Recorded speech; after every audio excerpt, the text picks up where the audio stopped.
Por lo tanto, mis hermanos, les invito entonces a leer la Biblia en el libro de Apocalipsis, capítulo 3, versos 14 al 21, que a la letra dice: y escribe al ángel de la iglesia en la Odisea: he aquí el amén, el testigo fiel y verdadero, el principio de la creación de Dios, dice esto: yo conozco tus obras, que ni eres frío ni caliente.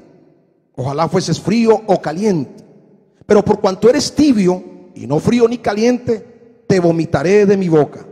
Porque tú dices: yo soy rico y me he enriquecido, y de ninguna cosa tengo necesidad, y no sabes que tú eres un desventurado, miserable, pobre, ciego y desnudo.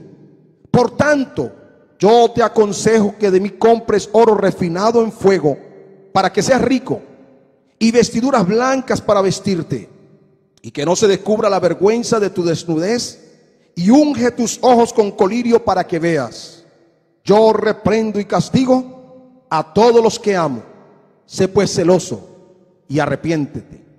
He aquí, yo estoy a la puerta y llamo. Si alguno oye mi voz y abre la puerta, entraré a él y cenaré con él y él conmigo. Al que venciere, le daré que se siente conmigo en mi trono, así como yo he vencido y me he sentado con mi Padre en su trono. El que tiene oído, oiga lo que el Espíritu dice a las iglesias.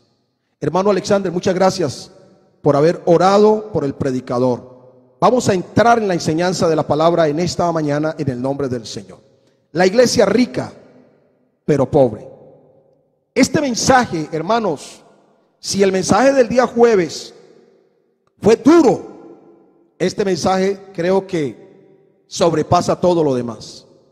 Uno de los mensajes más duros que uno pueda haber leído en la palabra de Dios de parte del Señor a pueblo alguno o a la iglesia en este caso. Dios mío, en este caso la iglesia, durísimo. Un mensaje muy duro. Vamos a recordar algo. El apóstol Pablo le escribió una carta a la iglesia de la Odisea. Y usted lo puede encontrar en la carta a los Colosenses capítulo 4 verso 16. Él recomendó que la carta que le mandó a la Odisea, la iglesia de Colosas la leyera. Y la carta a los Colosenses, la iglesia de la Odisea tenía que leerla, aunque esta iglesia nunca conoció al apóstol San Pablo. Es de anotar que a esta iglesia no se le acusa de inmoralidad alguna, no se le acusa de idolatría, no se le acusa de ninguno de estos tipos de cosas, pero sí se le acusa de indiferencia, de engreimiento. Pero lo más triste de la condición de la Odisea es que el dueño de ella, el dueño de esta iglesia, lo han sacado de ella misma.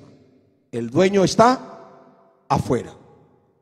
La ciudad de la Odisea estaba ubicada muy cerca, tal vez unos 64 kilómetros, dicen algunos historiadores, de Filadelfia. O sea que eran unas ciudades muy circunvecinas, muy cercanas, tal vez como de aquí a Buga, más o menos. Era una ciudad bancaria, poderosamente rica. Dicen los historiadores que poseía la industria de lana y tejidos, y había una gran escuela de medicina donde producían un ungüento para los ojos y se conocía como colirio. Dicen que ese ungüento era bendito, como dicen los ancianos, para problemas visuales. Y además, esta ciudad poseía un hipódromo y 3 teatros. Se caracterizaba por la búsqueda del placer. O sea que era una ciudad muy hedonista. Imagínense, la gente piensa que Estados Unidos y la Europa actual, no, eso se quedaron en pañales, porque ya hubo una ciudad predominantemente hedonista. Su fin último era el placer, en la ciudad de la Odisea. A la iglesia que está en esta ciudad es que el Señor le manda tremendo mensaje. Y miren ustedes el saludo: escribe al ángel de la iglesia en la Odisea. He aquí el amén, el testigo fiel y verdadero, dice esto: el principio de la creación de Dios. Oye, son 3 títulos que el Señor se presenta a esta iglesia. Y recuerde que cada forma como el Señor se le presentaba a cada congregación tenía que ver con una realidad práctica de esa iglesia. Pues a esta se le presenta primero como el amén. Haciendo un barrido en la Biblia, encontramos que la expresión amén es usada por el pueblo de Dios para exclamar: así es, o estoy de acuerdo con lo que tú dices. El libro de Apocalipsis capítulo 19 verso 4 se va a oír a todos decir amén, dice la Biblia. Es decir, estamos de acuerdo con lo que Dios está diciendo. Pero la palabra amén viene del hebreo amán, que significa sustentar. Algo así más o menos como dar firmeza, como dar seguridad. Pero también la palabra amén significa fiel, firme y veraz. Como adverbio, esta palabra se pronuncia de cierto, así es, así sea. Lo encontramos en la Biblia. Pero cuando se dice amén, amén en la Biblia, representa o tiene la connotación de un juramento. Por eso ustedes habrán notado que hubo casos cuando Jesús dijo frases como de cierto os digo. Es decir, está dando la connotación que el Señor está jurando para darle énfasis a lo que está diciendo y que no hay ni la más mínima duda en lo que está expresando. Ahora bien, se dice entonces que Cristo es pues el garante de la verdad divina. Si Él es el amén, Jesús es el garante de la verdad divina, por lo que resulta firme todo lo que el Señor dice, inconmovible. Es decir, que cuando Jesús dice es porque es. No hay poder humano, no hay poder angélico, no hay poder demoníaco que pueda hacer otra cosa que lo que Jesús dice, porque Él es el amén, porque Él es la verdad. Además, esa frasecita, el amén, con la que el Señor se identifica, amén, está recordándole a la iglesia de Laodicea lo que ya se le aplicaba al Dios del Antiguo Testamento. Isaías 65 verso 16 le atribuye a Dios un título, se le llama el Dios del amén. En las versiones del 60 que nosotros tenemos se traduce el Dios de la verdad. El Dios de la verdad. Isaías 65 16, el Dios de la verdad. En hebreo literalmente dice el Dios del amén. En otras palabras, Jesucristo se le presenta a la iglesia de Laodicea como el único que tiene la verdad, que nadie puede mover. Él es la encarnación de la verdad, Él es la verdad, y todas las promesas de Dios hallan en Él completo cumplimiento, porque Él es amén y Él es sí. A Él sea la gloria por los siglos de los siglos. Por lo tanto, Jesús es el Jehová del Antiguo Testamento. Él es el verdadero. Ese amén significa, repito, firmeza, autoridad. El segundo título con el que el Señor se le presenta a la iglesia de Laodicea es el fiel y verdadero. Testigo fiel y verdadero. Recuerde que en el capítulo 1 verso 5 así se apodó Él, el testigo fiel y verdadero. Y esto está profundamente ligado a la interpretación del amén. Si Él es el amén, entonces Él es la verdad. Si Él es la verdad, es el verdadero testigo, fiel y verdadero. Es decir, que sigue, amén, reforzando el pensamiento, porque la iglesia de Laodicea estaba en un peligro severo. Y lo que el Señor quiere es que ellos entiendan que Él sigue siendo el verdadero Dios y la vida eterna. Pero termina diciendo que Él es el principio de la creación de Dios. Y aquí es donde muchos se golpean contra la roca. Aquí es donde muchos tropiezan. El fundamento, amén, de Dios está puesto. Y la Biblia dice que muchos se golpearían contra la roca. Dice que los edificadores rechazaron el fundamento. ¿Y sabe por qué lo rechazan? Porque no lo alcanzan a entender. Aquí es donde hay sectas y teólogos que llegan a pensar que Jesús es una criatura al igual que los ángeles o al igual que el hombre. Porque dice el principio de la creación. Lástima que la inmensa mayoría no sepamos leer griego, porque qué bueno volver a las fuentes originales, al idioma original, y nos vamos a dar cuenta que eso, cuando dice el principio de la creación de Dios, no se está refiriendo a que es el primer ser creado, como suponen algunos. Permítanme, yo les comparto la idea. La versión popular traduce el pasaje de esta manera: el origen de todo lo que Dios creó, dice esto, oído. Es decir, cuando dice que es el principio o el primogénito, en este caso principio de la creación, está dando a entender que Él es el originador. Es un principio rector. Filosóficamente se utiliza para dar a entender un punto de partida. El apóstol Juan habla sobre eso en el capítulo 1, verso 3, cuando dice: Él es el creador de todas las cosas, y sin Él nada de lo que ha sido creado fue creado. En otras palabras, entonces, lo que dice el verso 14 aquí significa que Cristo es el soberano de la creación, que es el príncipe de la creación. La palabra griega archi, que se traduce por principio, significa príncipe, soberano, primero en términos cardinales, más allá de lo que la gente pueda llegar a pensar. Porque cuando se habla de primero en el sentido de haber sido originado, entonces la Biblia utiliza el término griego protos. En Colosenses capítulo 1 verso 15 se traduce también como jefe o soberano, y es en esencia exactamente lo que Cristo dice aquí.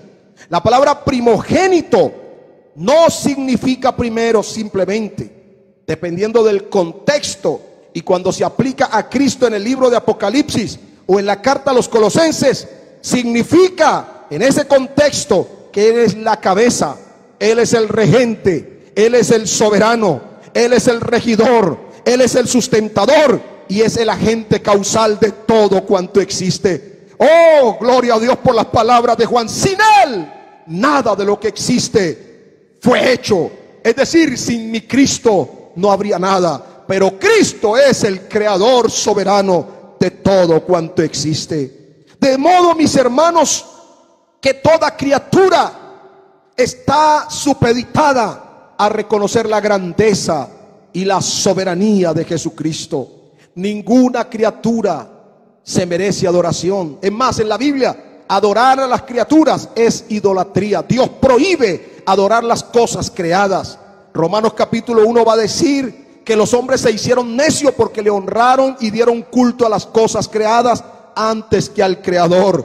Pero a Jesucristo se ordena a lo largo de toda la Biblia que a Él se le exalte, que a Él se le adore, que a Él se le entregue.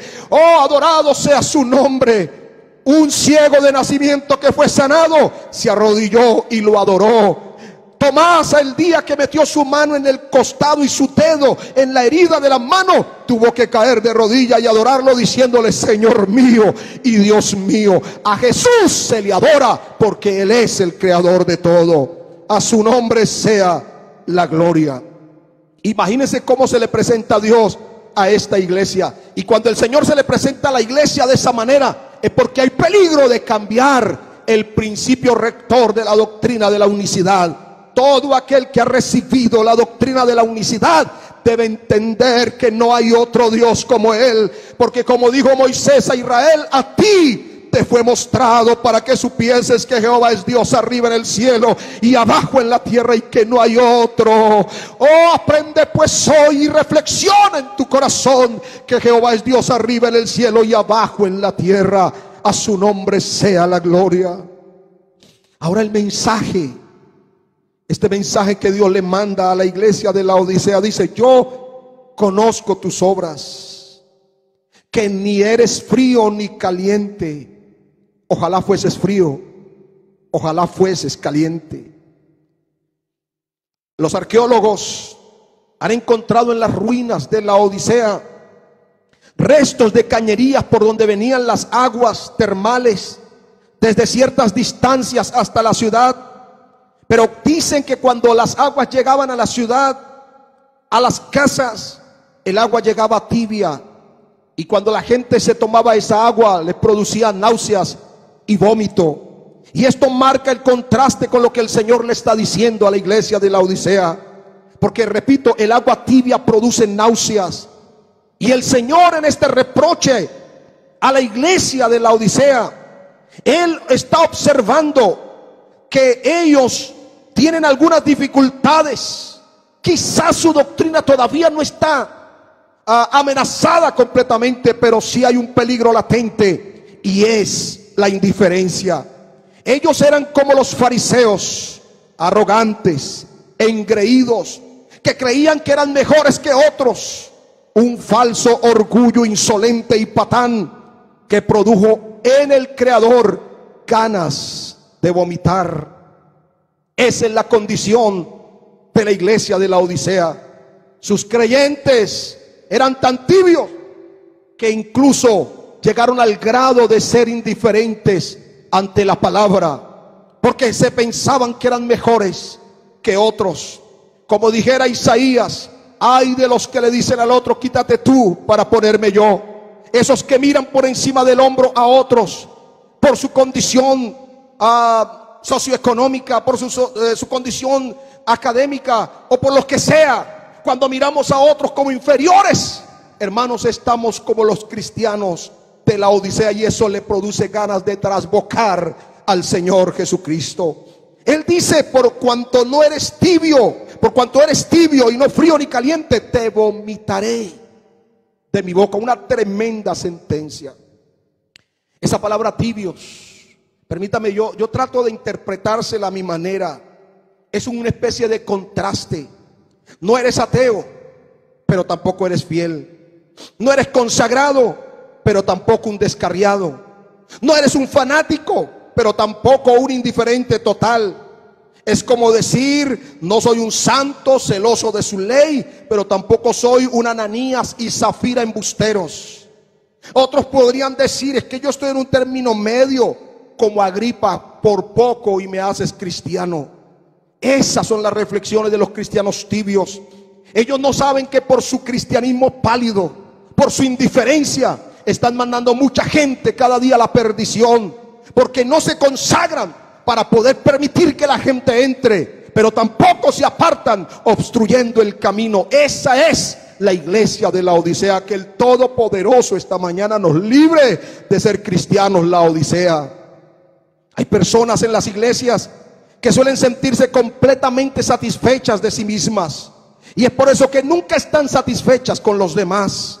Este es el peor elemento en la humanidad. Ellos mismos con frecuencia sorprendidos se preguntan: ¿por qué es que todos se alejan de mí? ¿Por qué es que nadie quiere tener comunión conmigo? Y muchas veces sucede porque estos creyentes son suficientes en sí mismos, pero son inconformes con los demás. Son amadores de sí mismos, y fuera de ellos parece que no distinguen aún ni siquiera el mundo de Dios. Ellos, o estos cristianos, se alaban a sí mismos y deshonran a los demás. Resultan despectivos a veces para otros cristianos. Dios, hermanos, esta mañana tenga misericordia de nosotros. Oh, que esta mañana Él unja nuestros ojos con colirio, que nos libre de la desgracia de ser cristianos Laodicea. Lo segundo que quiero resaltar es cuando el Señor dice: pero tú eres pobre, desventurado, miserable, ciego y desnudo. La palabra pobre, permítame, también se la interpreto como la tengo aquí. Esa frase: yo soy rico y me he enriquecido y de ninguna cosa tengo necesidad, es lo que pensaba la iglesia de Laodicea. Una iglesia opulenta, una iglesia con bienes materiales, una iglesia que tenía todo lo que necesariamente se requiere para la vida y mucho más. La abundancia material los había echado a perder. Tenían todo: prosperidad, dinero, casas, iglesia, pero les faltaba lo más importante. Les faltaba al autor de la vida, les faltaba el autor de la fe, les faltaba el autor de la salvación, les faltaba el primogénito, les faltaba el principio de la creación, les faltaba el soberano, porque lo tenían fuera. Su abundancia fue tan grande que no cabía Jesús y ellos. Entonces tuvieron que mejor sacar al Señor para que la abundancia viviera en ellos. Jesús dijo: nadie puede servir a dos señores. O se sirve a Dios o a las riquezas. Y no quiere decir que uno no pueda tener riqueza, sí, pero aquellos que tienen la abundancia, su corazón y su mirada debe seguir puesta en el Señor Jesús, autor y consumador de la fe. Pero cuando yo empiezo a tener abundancia y empiezo a quitar a Jesús de mi camino, entonces estoy convirtiendo al dinero en un Dios, en un patrón, y Cristo no puede vivir allí. Al Señor lo habían sacado de la iglesia. Pensaban que no necesitaban nada, que estaban completos, que todo cuanto soñaran lo habían adquirido. Estaban como aquella ramera del capítulo 18 verso 7 de Apocalipsis. Esta ramera pensaba que no tenían necesidades, pero me golpea fuerte el pensar estas palabras tan fuertes que el Señor le dice a esa iglesia: tú dices que eres rico, tú dices que eres bien, que estás completo, que no te falta nada, que eres el mejor creyente, la mejor creyente, que no eres comparado con ese pobre publicano que no quiere ni siquiera mirar al cielo y solo dice: ten piedad de mí, Señor, que soy pecador. Él dice: tú piensas de esa manera, pero mira, escúchame, no sabes que tú eres un desventurado, miserable, pobre, ciego y desnudo.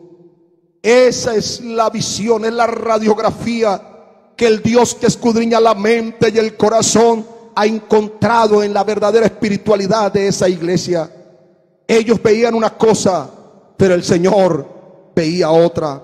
Y esa es la forma como Él los observa y los califica: pobres porque no tienen riquezas en el cielo, pobres porque no han sembrado para el reino de Dios, pobres porque eran distintos en comparación con Esmirna.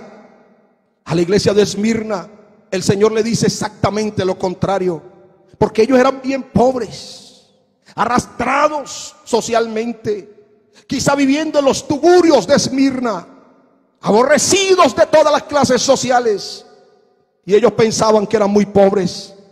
Pero el Señor dice: tú eres pobre, dices que eres pobre, pero realmente, Esmirna, tú eres rica.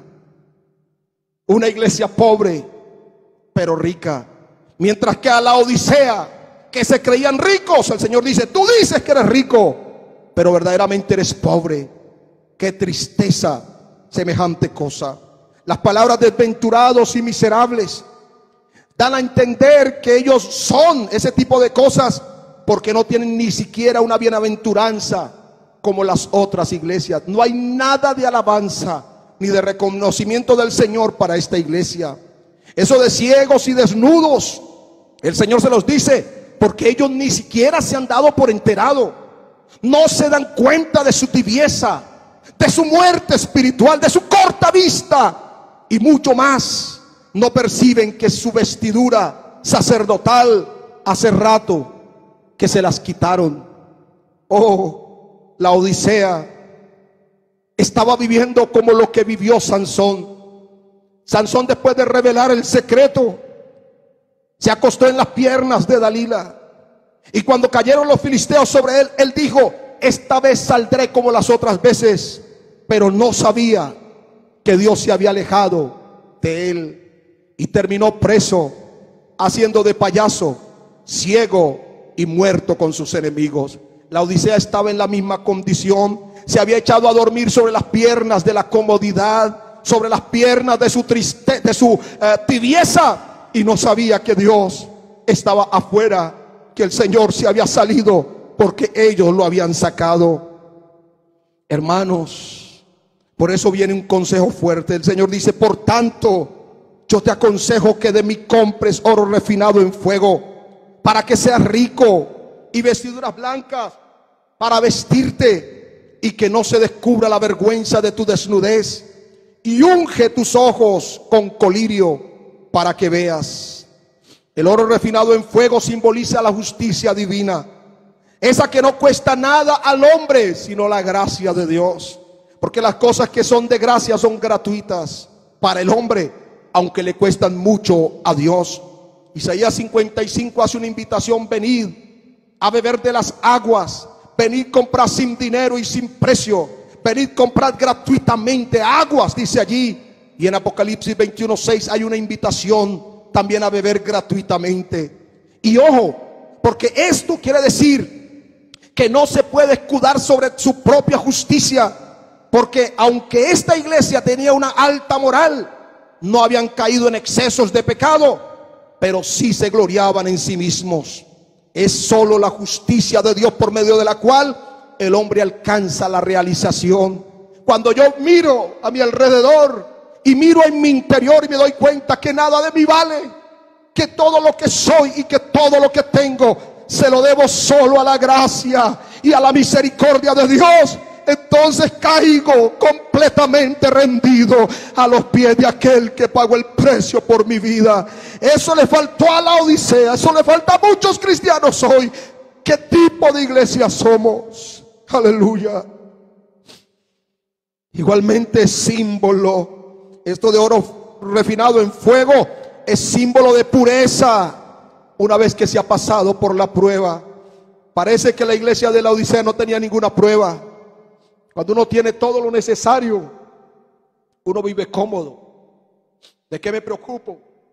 Pero cuando a uno le faltan las cosas, entonces hay cierto grado de preocupación y de diligencia. Uno intenta buscar por cualquier medio, amén, trabajo, un empleo, alguna cosa. Pues estos pensaban que estaban llenos y no sabían que estaban vacíos. El Señor habla de vestiduras blancas. En esa ciudad se vendían telas de lana y las habían teñido de negro. Era de altísimo valor comercial para la época, pero Dios les ofrece vestidos blancos que representan la pureza, que representan la santidad, que representan la paz y que representan la victoria de la alegría festiva de los cristianos. Finalmente, el Señor les habla del colirio. Así como se usaba el ungüento, ese ungüento de colirio allí en la ciudad para enfermedades de los ojos, ahora el Señor Jesús les ofrece un colirio espiritual que solo lo produce el Espíritu Santo a través de la palabra. Y yo espero en Dios que esta mañana la palabra sea colirio para nuestros ojos, para que podamos ver o darle el valor a lo que de verdad es valioso delante de Dios, para que podamos contemplar nuestra condición real y, si nos hace falta esta mañana, podamos volver nuestro corazón a Dios. Termino diciendo cosas como estas: yo reprendo y castigo a todos los que amo. Sé pues celoso y arrepiéntete. He aquí yo estoy a la puerta y llamo. Si alguno oye mi voz y abre la puerta, yo entraré y cenaré con él y él conmigo. Aquí uno puede observar una tierna actitud del Señor, el corazón de un pastor. Esta es una iglesia que lo saca, una iglesia que no lo reconoce, una iglesia ciega, una iglesia que está perdida, pero con ternura y con corazón de pastor el Señor le dice: yo reprendo y castigo al que amo. Aquí se mira que a pesar de la situación de esta iglesia y a pesar de las náuseas que todavía sentía el Señor por ella, Él está demostrando, evidenciando que hay un profundo amor en su corazón por esta iglesia, porque le ofrece la oportunidad del arrepentimiento y de recuperar el celo por las cosas de Dios. Él le informa a la Odisea que Él está afuera. Yo estoy a la puerta. Ustedes no se han dado cuenta en qué momento me sacaron, les dice Él. Yo estoy a la puerta y estoy haciendo algo, estoy haciendo un llamado para ver si de pronto hay uno que tenga oído, como dice el versículo final: el que tiene oído para oír.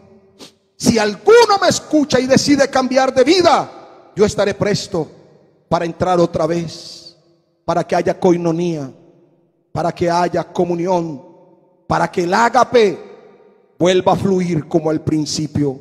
Al que venciere, le daré que se siente conmigo en mi trono, así como yo he vencido y me he sentado con mi Padre en su trono. El que tiene oído, oiga lo que el Espíritu dice a las iglesias. La versión en lenguaje sencillo vierte este versículo así: los que triunfen sobre las dificultades y mantengan su confianza en mí, reinarán conmigo, así como yo he triunfado y ahora reino con mi Padre. La esencia de este versículo señala el alegre final de los victoriosos. Así como Cristo es presentado como uno que fue fiel hasta la muerte, y en consecuencia le llaman el león de la tribu de Judá, el gran campeón del Gólgota, el que se sentó en el trono, asimismo lo serán aquellos que salgan campeones de toda prueba, de toda persecución, de toda dificultad o de toda tentación en el mundo. Ahora el mundo no nos conoce, dijo Juan, pero sabemos que cuando Él se manifieste, seremos semejantes a Él, porque le veremos tal como Él es. Esto es lo que el Señor le está diciendo a la Odisea. Oye, Lao, si te arrepientes, si te conviertes, si unges tus ojos con colirio, si aprendes a saber qué tipo de iglesia eres y cambias de vida, yo te daré participación conmigo en el reino de los cielos. Amados, ¿qué tipo de iglesia somos? ¿Por qué no hacer un alto hoy y determinar cuál es la esencia del cristianismo que llevamos? ¿Hacia dónde dirigimos nuestros pasos? ¿Qué es lo que realmente queremos ser? ¿Será que tomo la decisión hoy de cambiar? Y si el Señor me está llamando al arrepentimiento, porque yo creo que Él está conmigo, pero a lo mejor está fuera a la puerta llamando. Ese llamado no es al inconverso, ni siquiera al descarriado, es a los que están en la iglesia. Los creyentes tipo la Odisea, que tienen al Señor afuera. ¿Serás tipo Éfeso, tipo Esmirna, tipo Pérgamo, tipo Tiatira, tipo Sardis, tipo Filadelfia o tipo Laodicea? Tú determinas, no es Dios. Dios te llamó para que fueras de la iglesia, pero tú determinas qué tipo de creyente quieres ser. Esta mañana el llamado es al arrepentimiento. Yo quisiera, mis hermanos, con el corazón en la mano, que hoy volvamos nuestros rostros a Dios y que le pidamos perdón, que le pidamos que nos ayude, que le pidamos que tenga piedad y misericordia si le hemos fallado, si no somos esos creyentes llenos del ágape y de la coinonía. Vamos a orar al Señor. Yo quiero orar y quiero que usted me acompañe a orar. Vamos a orar todos para que el Señor nos ayude para hacer una iglesia real. Bendiciones para todos. Señor Jesús, gracias por la palabra. Gracias por enseñarnos. Gracias por darnos, Señor, por hablar a nuestro corazón, por ser tan bueno, por ponernos frente al espejo de tu palabra. Gracias por permitirnos, Dios, ser tus hijos. Ayúdanos a mirar al interior de nuestra vida, a cambiar aquellas cosas, Señor, que nos alejan de ti, a mirar qué tipo de cristianos somos, qué tipo de iglesia. Yo quiero que tú me ayudes. Yo quiero ser como Filadelfia, Señor, un corazón amoroso y tierno para servirte, un corazón lleno de paciencia para con los débiles, un corazón comprensivo, un hijo de Dios en la praxis y en la realidad de mi vida. Señor, en el nombre de Jesús te pido que nos guardes y que nos des la mano, por favor, para terminar la carrera con gozo y encontrarnos contigo en la patria celestial. Es en el nombre glorioso de Jesús. Amén.